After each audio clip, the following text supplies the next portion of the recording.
So our mission today, looking at this honestly massive stack of sources we've gathered for you, is to, well, fundamentally restructure how we understand the collapse of civilizations. Yeah, it's a big goal. It is, because the popular imagination, fueled by movies and fiction, it usually gets this completely wrong. Right. We picture the end of an empire as this singular, catastrophic event, like a massive explosion. A definitive apocalyptic battle. Exactly. Where the gates are breached, the banners fall, and that's it. But the core theme running through the historical analyses, the epidemiological data, and even the theoretical physics we are exploring today is that history does not collapse in a single explosion. It really doesn't. It erodes. Civilizations rarely fall because of one battle. They fall when the internal systems that protect life begin to fail. And that erosion, that's the true engine of historical change, because when war begins or a major geopolitical crisis hits, our attention immediately turns to the front lines. Which makes sense. Totally makes sense. You watch the troop movements, the tactical strikes, all the immediate visible conflicts that dominate the headlines.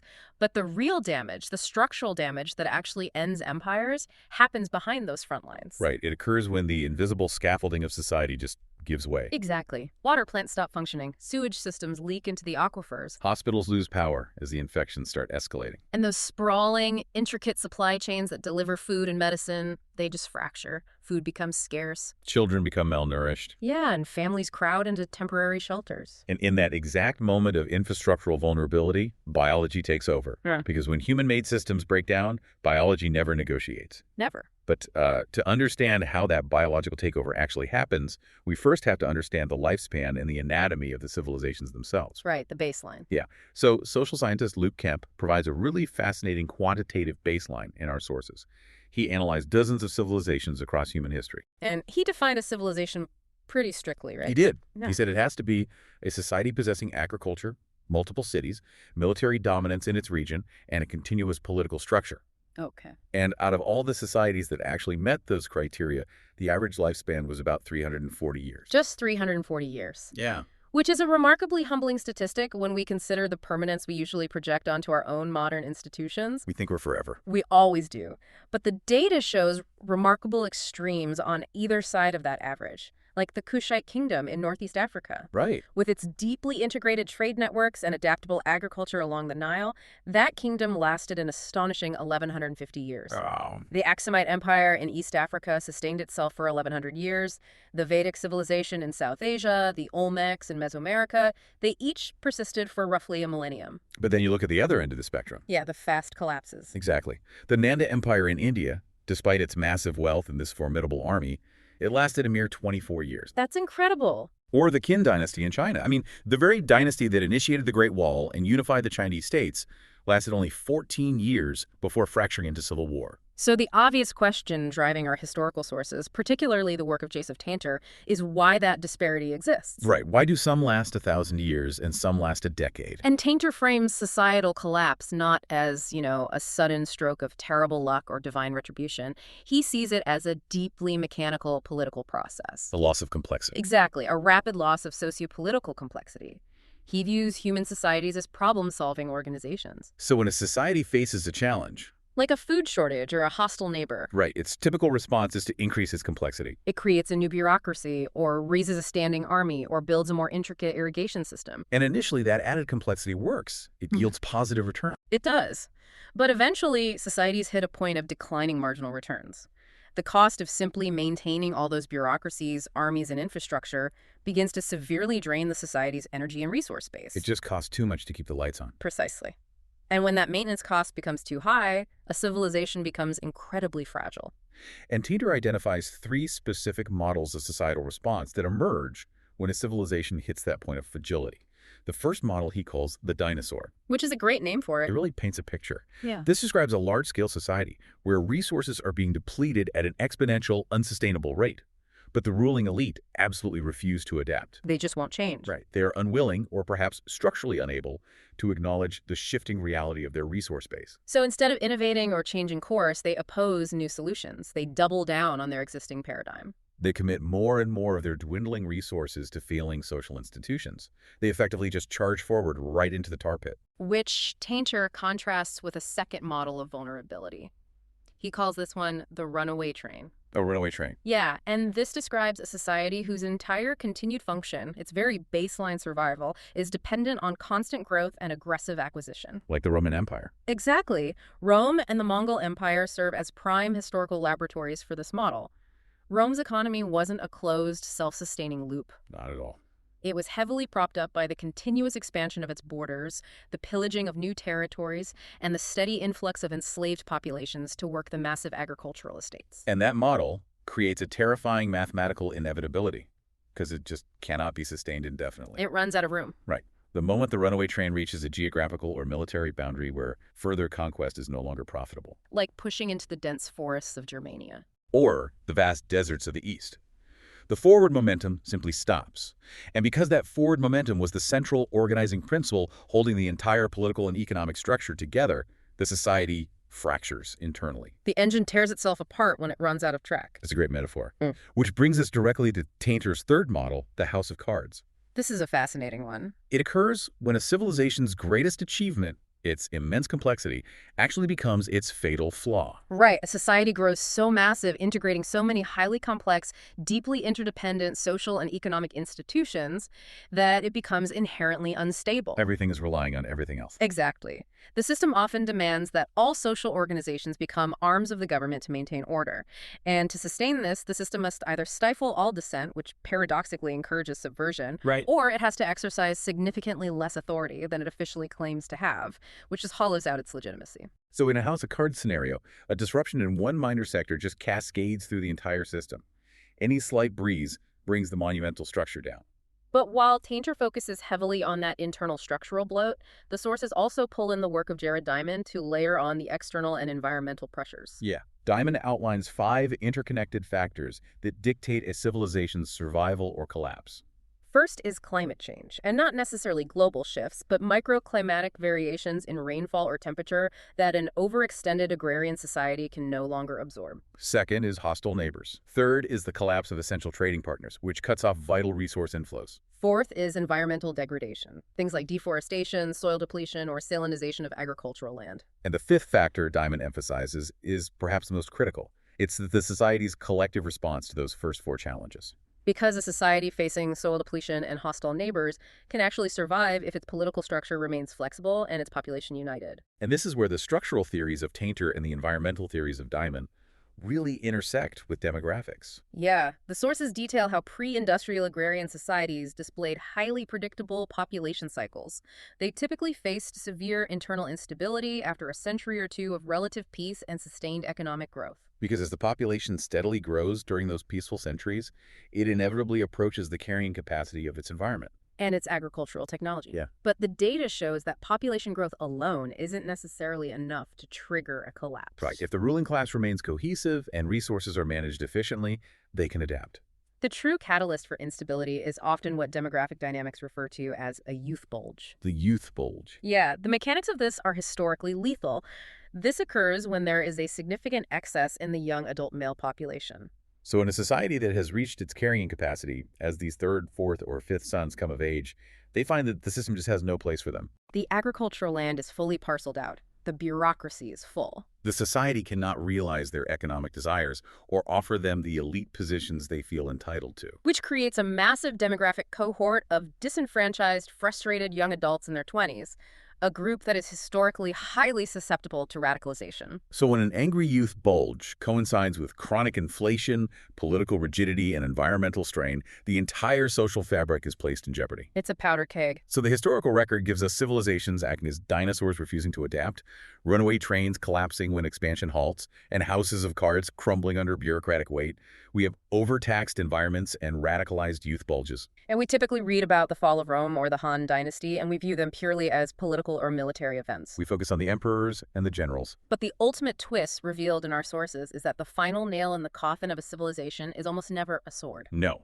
The final blow is almost always biological. Oh. When human infrastructure erodes under the weight of those political and economic failures, disease moves in to finish the job. And reevaluating history through this biological lens completely changes how we view human conflict. War and political collapse are, at their core, massive systemic destabilizers. They break down the intricate human-made systems that keep populations safe from the natural world. And what the epidemiological history shows us with brutal consistency is that after major conflicts, disease has almost always claimed exponentially more lives than the weapons deployed on the battlefield. The statistical data from our historical sources on this is just staggering. Take the Napoleonic Wars, Right. a period we associate with massive infantry squares, cavalry charges, and artillery bombardments. The actual cause of death was overwhelmingly microscopic. For every one British soldier who was killed in combat, 8 died of disease. An 8-to-1 ratio. 8 to 1. And moving forward to the American Civil War, nearly 700,000 people died. But 2/3 of those dead were not killed by musket fire or cannonballs. They were slaughtered by what historians call the Third Army. A relentless wave of smallpox, dysentery, typhoid, malaria, and pneumonia. To understand the mechanics of why this happens, we have to look closely at the logistical realities of post-war and post-collapse environments. When a conflict begins, a society's resources and attention are heavily diverted toward the military front. But behind the lines, the invisible infrastructure that maintains public health is systematically compromised. Exactly. Water treatment facilities and sanitation plants stop functioning due to a lack of maintenance or personnel. Sewage systems begin leaking directly into the drinking water supply. Supply chains fracture, meaning agricultural yields cannot reach urban centers. This leads to widespread malnutrition, which immediately suppresses the immune response of the general population. And at the exact same time, the population's immunity drops. Their exposure to pathogens skyrockets. Families are displaced from their homes by violence or economic ruin and are forced to crowd into temporary, unsanitary shelters or refugee camps. Hospitals lose power and run out of essential supplies. They transform from sanctuaries of healing into incubators for infection. It creates a perfect, catastrophic storm for microbial life. When infrastructure weakens, bacteria multiply. Plagues historically follow sieges. Cholera inevitably follows displacement. Influenza capitalizes on the global movement of troops. A horrifyingly perfect illustration of this dynamic is the Mongol siege of Kaffa in 1346. Right. Kaffa was a prosperous Genovese trading outpost located on the Crimean Peninsula along the Black Sea. And the Mongol army, representing a classic runaway train empire reliant on continuous expansion, laid siege to the heavily fortified city. But during this protracted siege, the Mongol army's supply lines were strained. Their camps became crowded and unsanitary. And they experienced a devastating epidemic of the bubonic plague right outside the city walls. What the Mongol commanders did next was a chilling moment of tactical innovation that permanently altered global history. The Italian notary Gabriele de Mussi actually recorded the event in vivid detail. Recognizing that their army was dying, the Mongols weaponized the biology that was destroying them. They loaded the plague-infected corpses of their own dead soldiers onto their trebuchets and catapults and hurled them over the defensive walls into the city of Kaffa. They effectively initiated one of the earliest recorded instances of biological warfare. And the tactical maneuver was brutally effective. The rotting, infected corpses contaminated the air and water supply within the confined city. The Genovese soldiers and merchants inside Kaffa rapidly contracted the disease. When the surviving merchants realized the city was doomed, they boarded their galleys and fled across the Black Sea. They passed through the Bosphorus and eventually returned to the Mediterranean ports of Italy and North Africa. And in their holds, alongside their trade goods, they brought the Yersinia pestis bacterium. And this specific event at Kaffa is widely credited with helping spark the Black Death, a pandemic that ultimately killed roughly 200 million people across Eurasia. 200 million. The mortality rate was so profound that it took the European population more than 2 centuries to return to its pre-pandemic levels. And the biological fallout from that single siege destabilized the entirety of European society. The massive loss of life upended the labor market, severely undermined the manorial system of feudalism, and deeply shook the spiritual authority of the church. But the Black Death is just one instance of biology rewriting the political map. The sources point us back to the Antonine Plague, which ravaged the Roman Empire from 165 to 180 AD. Demonstrating how disease exploits the very interconnectedness that makes an empire wealthy. Right. The Antonine Plague demonstrates the fatal flaw in Tainter's House of Cards model when exposed to a pathogen. Rome had constructed an unprecedented network of trade routes, military highways, and dense urban centers. And during campaigns in the Near East under the co-emperor Lucius Verus, Roman legions contracted a virulent disease. Based on the meticulous descriptions provided by the Greek physician Galen, he documented symptoms like high fever, violent coughing, blackish diarrhea. Vesicular skin eruptions that eventually scabbed over.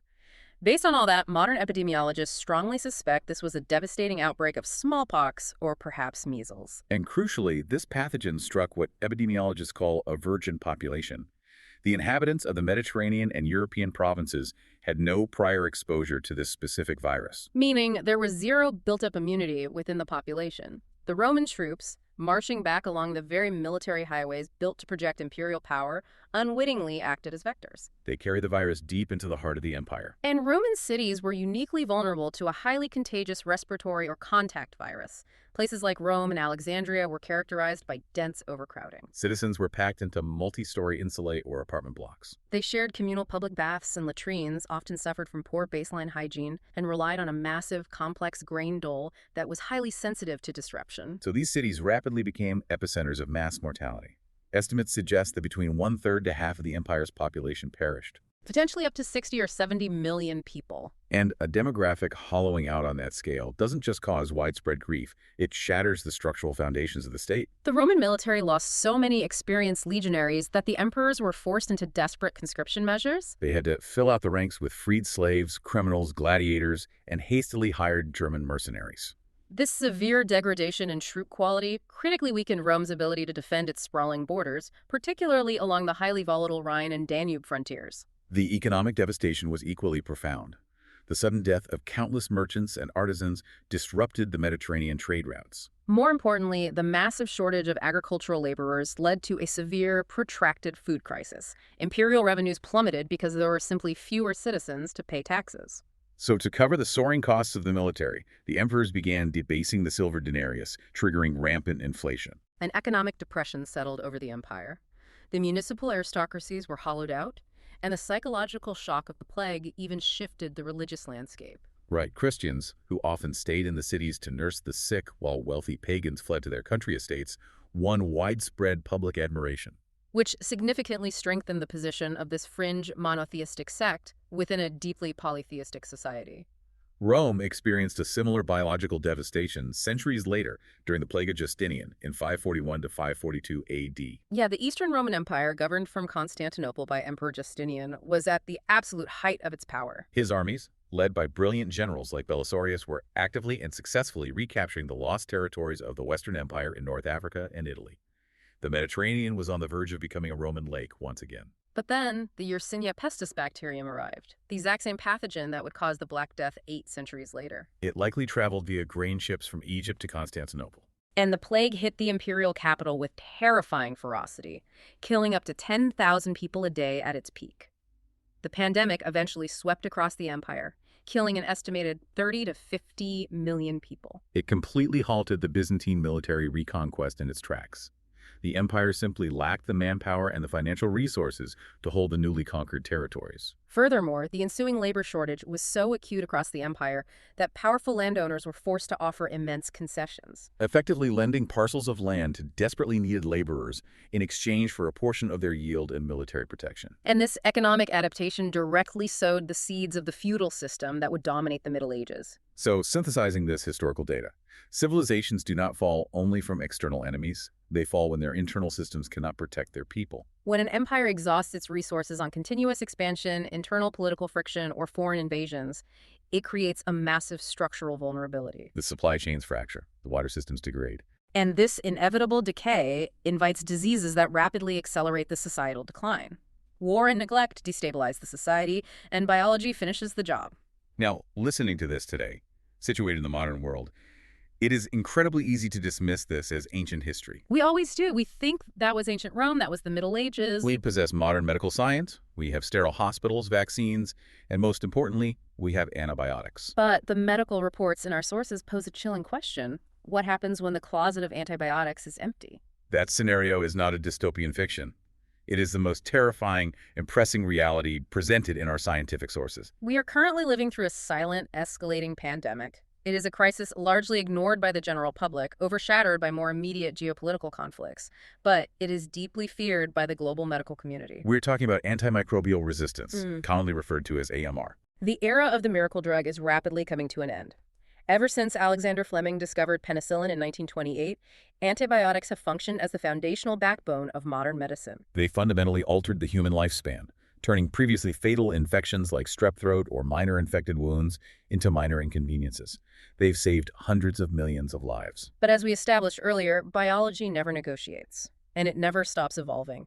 The data is deeply alarming. Globally, Right now, 1 in 6 bacterial infections exhibits resistance to standard first-line antibiotics. To truly grasp the gravity of the AMR crisis, we have to look closely at the statistics emerging from regions that are currently carrying a heavy burden of infectious disease. The reports from India, for instance, provide a harrowing preview of a post-antibiotic world. It is currently estimated that 58,000 neonatal deaths 58,000 newborn babies. occur in India each year simply because the bacterial infections they contract in their first days of life are resistant to all first-line antibiotics. That is a staggering, heartbreaking human cost for a biological crisis that is entirely of our own making. So how exactly did we create this global army of superbugs? The common narrative usually blames patients demanding antibiotics for a viral cold or local doctors overprescribing Z-Paks. And while human misuse in clinical settings is a major factor, the sources reveal it is only a fraction of the problem. The roots of the AMR crisis are deeply embedded in industrial agricultural abuse and catastrophic environmental pollution. The epidemiological reports stress that antibiotic resistance is driven by human behavior across massive systemic levels. Consider the global agricultural industry. We currently use thousands of tons of antibiotics in livestock farming. These drugs are not just administered to treat individual sick animals. They are routinely mixed into the feed and water of entire herds and flocks as prophylactics, to prevent diseases from spreading in incredibly overcrowded, unsanitary factory farming conditions. Furthermore, low doses of antibiotics are used simply because they promote faster physical growth in the animals, increasing profit margins. And those massive quantities of drugs don't just vanish after the animal consumes them. The environmental consequences are profound and largely unregulated. The sludge, runoff, and manure generated by these massive agricultural operations are absolutely saturated with active antibiotic compounds. Things like ciprofloxacin, oxytetracycline, doxycycline, and sulfadiazine. These compounds leach directly into the soil and the local groundwater. And the situation is exacerbated by the pharmaceutical manufacturing industry itself. The effluent, the liquid waste discharged from pharmaceutical plants, is frequently heavily contaminated with the very active ingredients they're producing. The sources cite environmental testing conducted in India, a major hub for global pharmaceutical manufacturing. Tests of wastewater systems near these facilities have shown that the pharmaceutical plant effluent contains active antibiotic concentrations up to 1 million times higher than what is found in typical municipal wastewater. 1 million times higher. We are quite literally dumping oceans of active antibiotics directly into the global ecosystem. And what this does is transform rivers, soils, and groundwater into massive planetary-scale training grounds for bacteria. The biological mechanism at play here is fundamental Darwinian evolution, accelerated to terrifying speeds. When you expose a massive population of bacteria to a constant low-level dose of antibiotics, the weaker, susceptible bacteria are killed off. But the strong ones, the statistical outliers that possess random genetic mutations allowing them to survive the drug, they live. With the competition eliminated, they multiply exponentially. And this is where bacterial biology becomes truly frightening. Bacteria do not just pass down these resistance traits vertically to their offspring. They possess the ability to engage in horizontal gene transfer. They can physically share these resistance genes, often located on small DNA molecules called plasmids, directly with neighboring bacteria. They can even share these resistance mechanisms across entirely different species of bacteria. A harmless environmental bacterium in a polluted river can develop resistance and then transfer that genetic armor to a highly dangerous human pathogen like E. coli or Klebsiella. This means we are actively, systematically selecting for the most indestructible, lethal bugs on the planet. Which brings us back to the issue of human prescription behaviors, specifically the rampant misuse of antibiotics for viral infections. Right. Antibiotics are designed to target bacterial cell walls or bacterial proteins that do absolutely nothing against viruses. But when a patient takes an antibiotic for a viral flu, that drug enters their system and indiscriminately wipes out their good germs. The billions of beneficial bacteria residing in the human microbiome that aid in digestion and actively keep pathogenic bacteria in check by competing for resources. When you kill off your good germs, you effectively clear the biological battlefield.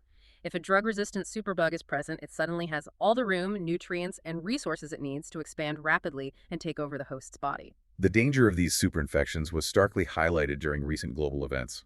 The sources suggest we must view the COVID-19 pandemic not just as a singular crisis, but as a grim dress rehearsal for the collision of viral pandemics with the AMR crisis. The reports contain a deeply concerning data point. During the height of the COVID-19 pandemic, over 50% of the deaths among patients who were hospitalized and placed on mechanical ventilators were not caused directly by the virus itself. Those deaths were the consequence of secondary superimposed bacterial infections that the patients acquired in the hospital. And critically, many of those secondary infections were highly resistant to the antibiotics doctors used to treat them. The virus compromised the patient's immune system, The mechanical ventilator provided a direct physical pathway into the lungs, and the antibiotic-resistant bacteria present in the hospital environment delivered the fatal blow. The medical reports note that in the desperate early days of the outbreak, physicians understandably attacked the unknown respiratory distress with heavy, broad-spectrum combinations of antibiotics. While done to save lives, this massive surge in antibiotic usage in hospitals globally drove resistance rates up even further. If we cross the threshold where we lose the efficacy of our antimicrobials entirely, the systemic consequences are almost unimaginable to the modern mind. We are not merely talking about the risk of dying from a scraped knee or a minor infection, though that certainly returns as a grim possibility. We are talking about the complete collapse of modern medicine as an interconnected system. Every routine procedure we take for granted becomes a life-threatening gamble. Cesarean sections, joint replacements like hips and knees, cancer chemotherapy, which suppresses the immune system, organ transplants, which require lifelong immunosuppressants, the survival of premature infants in neonatal intensive care units. Every single one of these medical miracles relies absolutely on our underlying ability to reliably prevent and treat bacterial infections. If the antibiotics fail, the foundational safety net of modern healthcare vanishes. The source material quotes a prominent infectious disease expert who states, "A pandemic disease is the most predictable catastrophe in the history of the human race." History, as we discussed with Rome and Kaffa, guarantees that new pathogens will emerge. But when the next major pandemic hits, it will not occur in a biological vacuum. It will collide head-on with the silent, deeply entrenched crisis of antimicrobial resistance. The defining characteristic of the next global health crisis may well be the catastrophic wave of untreatable secondary bacterial infections that follow the initial viral surge. If biology is indeed ruthless, and our primary medical arsenal is rapidly depleting, a crucial question emerges. What factors dictate who survives and who perishes when these biological threats materialize? To answer this, our deep dive must shift from the microbiology of the hospital back out to the macrosystems that govern our societies. We have to examine the critical perspective of Dr. Paul Farmer on the nature of emerging infectious diseases. Paul Farmer was a deeply influential medical anthropologist and physician whose field experience fundamentally challenged the traditional narratives of epidemiology. He argued with rigorous data from places like Haiti and Peru that epidemics do not simply happen in a vacuum. A pathogen may be biological, but the trajectory of an epidemic is powerfully, inevitably sculpted by social inequalities. Traditional epidemiological models historically focus very narrowly on individual risk behaviors, analyzing what a specific person ate, where they traveled, or their personal hygiene habits. But Farmer insisted that this narrow view obscures the truth. He demanded we utilize a critical epistemology. Meaning, we must analyze the massive underlying social, historical, and economic forces that place unequally positioned individuals in the path of a pathogen. Farmer's central thesis is that diseases systematically hide among the poor and the marginalized. When public health services are privatized and moved out of reach of the working class, or when foundational public infrastructure like clean water and sanitation is simply lacking in marginalized neighborhoods, diseases that are entirely preventable or treatable become localized death sentences.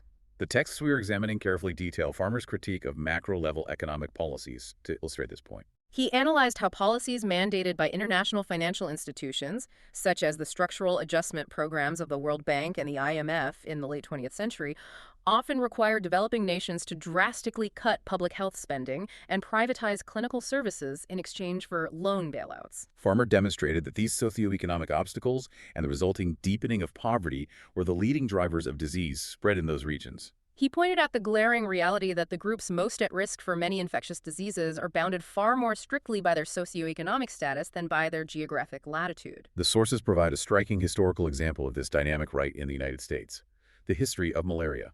Today, we culturally categorize malaria strictly as a tropical disease, something that only exists near the equator. But in the 19th century, malaria was endemic across much of the United States. It absolutely devastated the Ohio River Valley, causing seasonal epidemics that killed thousands of settlers and citizens every year. The eradication of malaria in the United States is incredibly instructive.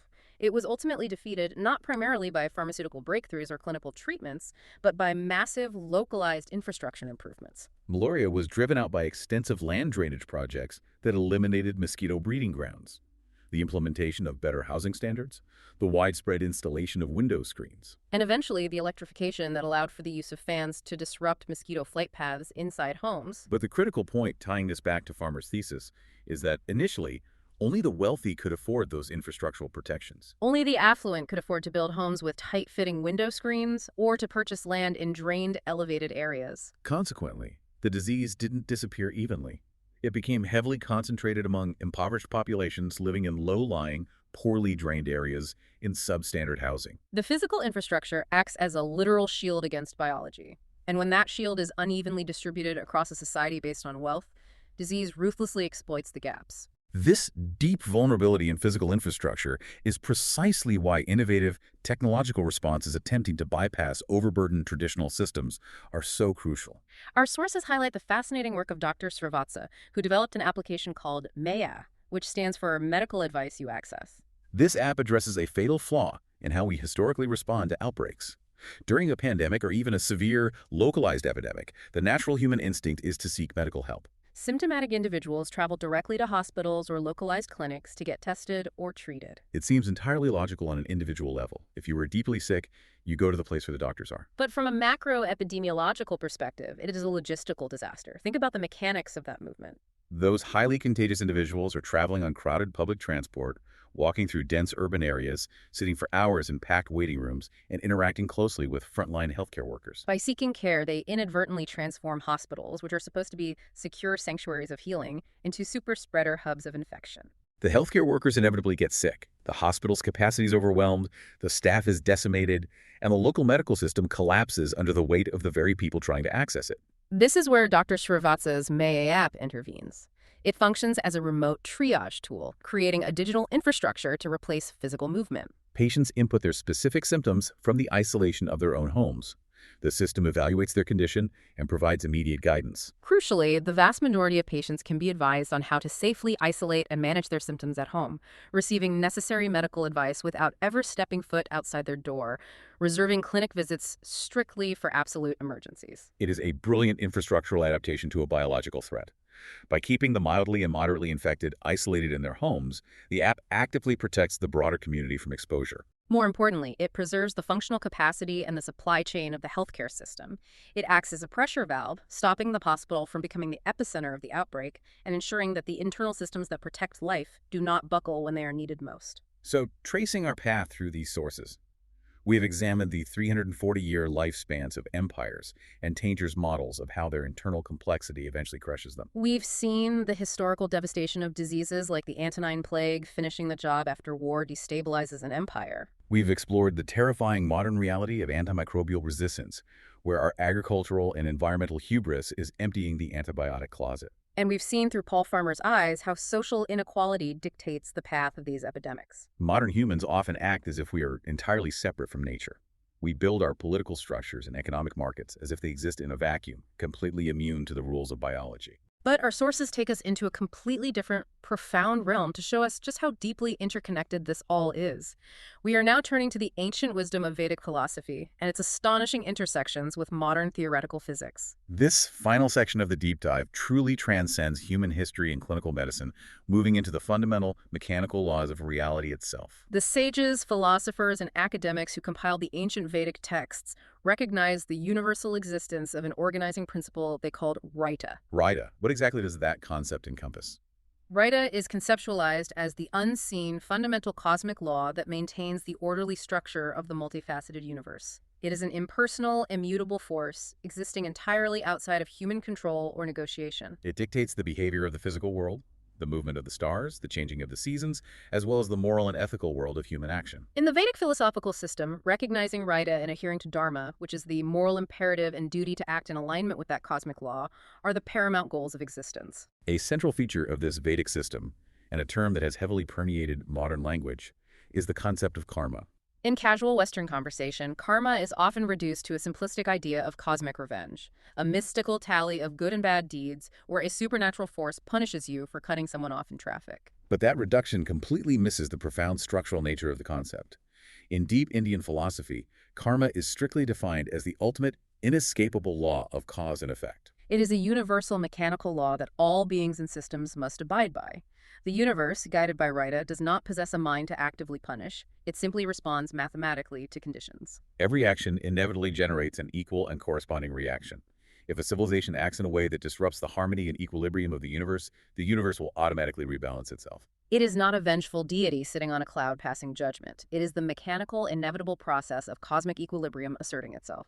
What makes this ancient philosophical framework so compelling in our sources is how flawlessly it maps onto the discoveries of modern theoretical physics, particularly the laws of thermodynamics. The parallels are striking.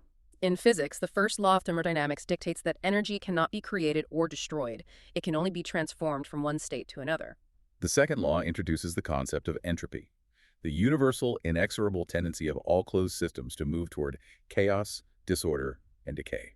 The physicist Erwin Schrödinger, in his famous lectures on what is life, explained that living organisms maintain their complex order, a temporary state of low entropy, by constantly consuming energy from their environment and expelling higher entropy waste. We are essentially little fragile pockets of complex order fighting a constant battle in a universe that is mathematically trending toward chaos. Precisely. And this localized battle against entropy scales up to the planetary level. The Gaia hypothesis, pioneered by scientists James Lovelock and Lynn Margulis, proposes that the Earth itself functions as a massive, deeply interconnected, self-regulating system. The complex feedback loops between all living organisms and their inorganic environment actively regulate global conditions, such as surface temperature, ocean salinity, and atmospheric composition, to maintain the precise stability required to support complex life. The Earth constantly adjusts to maintain its equilibrium. It is a massive, biological, self-correcting system. So when we connect this theoretical physics and ancient philosophy back to the harsh realities of our earlier historical and medical data, the picture becomes incredibly clear. If the Earth is a self-regulating biological system, and the law of karma, cause and effect, dictates that every action demands a reaction, what happens when human civilizations act like tainters runaway trains? What happens when we pump massive amounts of carbon pollution into the atmosphere, relentlessly destroy complex habitats, and dump millions of tons of active pharmaceutical antibiotics into the global water supply? The system self-corrects. It balances the equation. We have severely disrupted the microscopic equilibrium of the planet. For the last century, humanity operated under the hubristic assumption that we could wage a continuous, one-sided war of annihilation against bacteria using antibiotics, and that there would be no biological blowback. But the universe responds to conditions. The emergence of antimicrobial-resistant superbugs is not a divine punishment for our sins. It is a direct mathematical, biological response to our actions. We drastically altered the chemical environment of the planet, and nature is simply balancing the equation by rapidly evolving bacteria that can survive and thrive in that new environment. It is the dinosaur model of societal collapse, playing out on a microscopic, biological scale. We are rapidly depleting our miracle drug resources, but instead of fundamentally adapting our agricultural systems or our relationship with the natural world, we just keep synthesizing and pumping out heavier antibiotics, hoping the biological reality will simply go away. We act as if we are separate from the rules. Our sources from the realm of theoretical physics note that modern science is currently consumed by the search for a theory of everything, a single, elegant mathematical framework that can unite the macro world of general relativity with the micro world of quantum mechanics. Interestingly, ancient Hindu sages viewed the cosmos through a remarkably similar lens of ultimate unity. They taught that all the visible diversity, separation, and conflict in the world is the result of illusion, a concept called avidya. They believe the only true underlying reality is a unified, interconnected supreme spirit, or Brahman. There's a beautiful narrative from the ancient Chandogya Upanishad included in our sources that perfectly illustrates this concept of invisible unity. A father, seeking to teach his son about the invisible nature of reality, instructs the boy to place a solid lump of salt into a large bowl of water and leave it overnight. The next morning, the father asks the son to bring him the lump of salt. The son looks into the bowl, but the solid salt has completely dissolved. He cannot find it. The father then instructs him to taste the water from the surface of the bowl. "How is it?" the father asks. "It is salt," the son replies. The father tells him to take a sip from the middle of the bowl and then from the very bottom. Everywhere the son tastes, the water is thoroughly imbued with salt. The father then imparts the lesson. "Here also, in this body indeed, you do not perceive the true, my son, but there indeed it is." It is a stunningly accurate analogy for the universal laws we've discussed today. You cannot see the law of gravity. You cannot physically see the laws of thermodynamics operating. You cannot see the genetic plasmids transferring resistance between bacteria in a polluted river in real time. But these laws and mechanisms are entirely dissolved into the fabric of our reality. They dictate the outcome of every single action, from the fall of Rome to the struggle in a modern neonatal intensive care unit. Just as modern theoretical physicists look for the invisible mathematical patterns and laws that dictate the assembly of atoms and the rotation of galaxies, the ancient philosophers understood that an invisible order, Reta, permeates every single drop of the universe. When human civilizations violate that underlying order, Whether through the blind hubris of endless military empire building, the callous neglect of public health infrastructure for the poor, or the short-sighted abuse of medical science and agriculture, the massive system inevitably reacts. Which brings the massive cosmic scope of this deep dive right back down to our immediate modern reality. We began by asking how civilizations actually fall. We learned from Kemp, Tainter, and Diamond that they do not fall merely from external enemies or singular cinematic events. They fall when their internal systems, heavily burdened by complexity and inequality, can no longer protect their people. This is the brutal lesson repeated across centuries, from the sprawling Roman frontiers to the besieged walls of Kaffa to the crowded clinics of the modern world. War, political rigidity, and societal neglect destabilize our infrastructure. The water systems fail, the supply chains fracture. This vulnerability inevitably invites disease, which ruthlessly accelerates our decline. The universe does not punish. It simply responds to conditions. The question for any nation today, and really the fundamental question for you to consider as you observe the world around you, is simple. Are our actions and our policies strengthening the internal systems that protect life, or are we actively weakening them? Because biology never negotiates, and microbes do not recognize human borders. A multi-drug-resistant superbug forged in the agricultural runoff of one continent can travel the globe in a matter of hours on a commercial flight. Civilizations do not fall only from external enemies. They collapse when their internal rot provides biology an opening. History does not repeat itself by accident. It repeats when we willfully forget the fundamental laws of cause and effect. We have journeyed through the 340-year lifespan of empires, the lethal reality of post-war epidemics, the looming crisis of antimicrobial resistance, the profound impact of social inequality on human survival, and the cosmic laws of karma and thermodynamics. But as we close this deep dive, I want to leave you with one final mind-bending thought to mull over on your own. It builds directly on the physics and philosophy we just discussed. In exploring our scientific sources, we encounter the work of theoretical cosmologist Frank Tipler and his highly controversial, deeply fascinating omega point theory. Tipler's omega point theory is a profound conceptual leap. Using the frameworks of quantum mechanics and information theory, Tipler suggests that the ultimate, distant evolution of the universe is moving inevitably toward a single, unified, infinitely intelligent system. In this highly theoretical view, the entire universe will eventually organize itself into a state consisting entirely of interconnected, intelligent thought processes. It is the ultimate culmination of complex order triumphing over entropy. If our individual human consciousness is just a temporary ripple in a vast cosmic ocean, exactly as the Vedic sages believed thousands of years ago, perhaps the next necessary evolutionary step for human survival isn't technological at all. Perhaps the answer to our vulnerability isn't about engineering a better weapon to fight our neighbors, or even discovering a new, stronger antibiotic to briefly hold back the microbial tide. Maybe the only way to avoid the fate of the Romans and the Mongols is a fundamental shift toward a unified planetary consciousness. Will we learn to see ourselves as a single, deeply interconnected organism, humanity, nature, and the invisible microbial world, all existing as part of one delicate, essential balance in time to save our civilization? Or will we stubbornly refuse to adapt, succumb to the biology that has always governed us, and become just another 340-year layer in the fossil record for future archaeologists to dig up? Thank you so much for joining us. We'll leave you with that lingering question.